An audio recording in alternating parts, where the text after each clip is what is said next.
7 number question of exercise 9.5. Here we are having x cos y by x plus y sin y by x whole bracket y dx equals to y sin y by x minus x cos y by x whole bracket x dy. It's a very good question.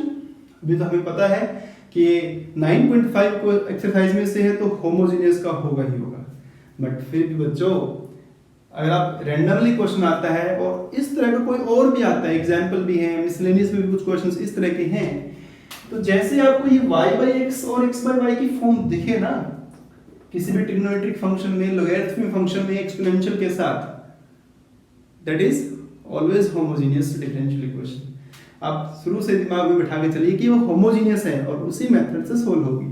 तो सबसे पहले अपना क्या करेंगे, ये dy by dx की form बनाएंगे. आप ये बनाना जरूरी है, dy by dx. तो dy ये dx इसके नीचे गया तो ये सब टर्म इसके नीचे जाएंगी, तो ये ऊपर रहेगा अपना x cos y by x plus y sin y by x whole bracket y divided by y sin y by x x cos y by x whole bracket x. ठीक है. अब क्या करेंगे, कैसे सोल्व करेंगे? आपके पास फिर से दो ऑप्शन है. You can use x as lambda x, y as lambda y. when you put all lambdas will cancel out, you will left with lambda to the power 0 only. but और भी option है आपके पास. अगर आप ध्यान से देखें तो x to the power 1 है, y to the power 1 है, सब अलग अलग है, तो हाईएस्ट पावर को कॉमन निकाल लें. अगर आप x to the power 1 को कॉमन ले लेते हैं, you will get cos y by x, y by x, ये वाला y ना, क्योंकि इसमें तो x नहीं है तो आपने x कॉमन लिया, sin y by x. ठीक है, डिवाइड बाय, यहां से भी अगर आप x कॉमन लेंगे तो ये y by x sin y by x minus ये कॉमन आ चुका है cos y by x, और ये तो ऑलरेडी है ही आपका y by x की फॉर्म, तो इसे कैंसिल कर देंगे. तो it is x to the power 0 a function of y by x. everywhere the terms are of y by x. so this is dy by dx. and I told you in my video lesson introduction part of homogeneous differential equation कि जैसे आप इस form को पाएंगे, this kind of equation is homogeneous differential equation.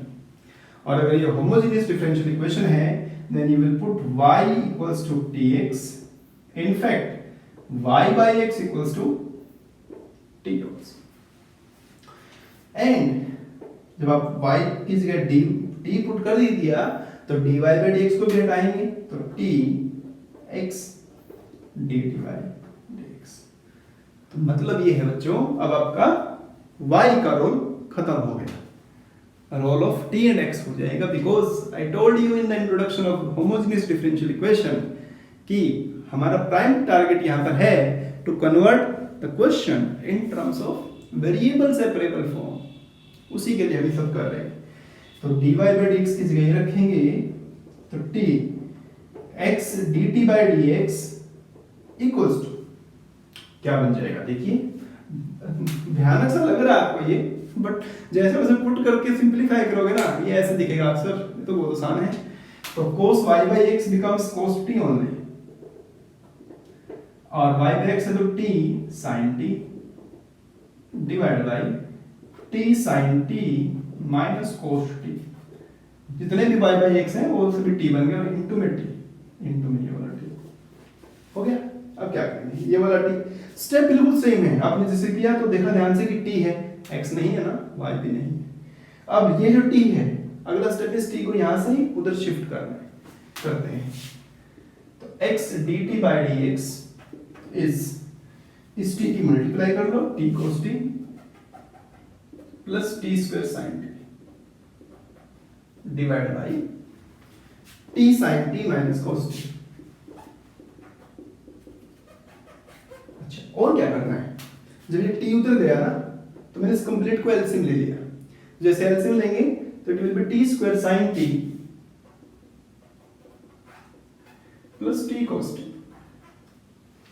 T इधर minus में था, इससे मल्टीप्लाई हो गया, पूरा एलसीएम आ गया, ये कैंसिल हो गया। It is 2t cos t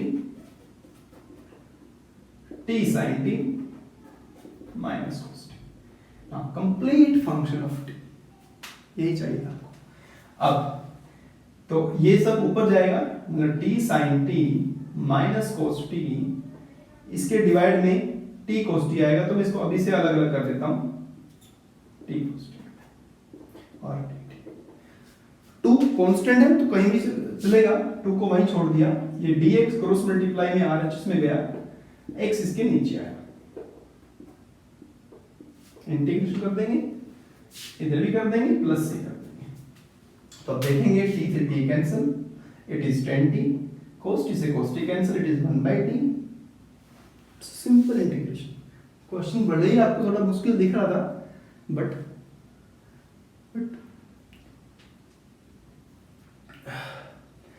integration बहुत आसान है ना। तो sin t by cos t 10t ln sec t minus 1/t ln t 2 ln x plus उसको भी ln में लिख दो ln c, it is logarithmic sec t by t, ये 2 इसकी पावर बन गई cx स्क्वायर, वो एडिशन में है, मल्टीप्लाई हो जाएंगे, ये सब्ट्रैक्शन में डिवाइड हो गई, दोनों तरफ से logarithmic cancel out, sec t y by x cx square, x cancel, sec y by x equals to cxy is the answer of the differential equation.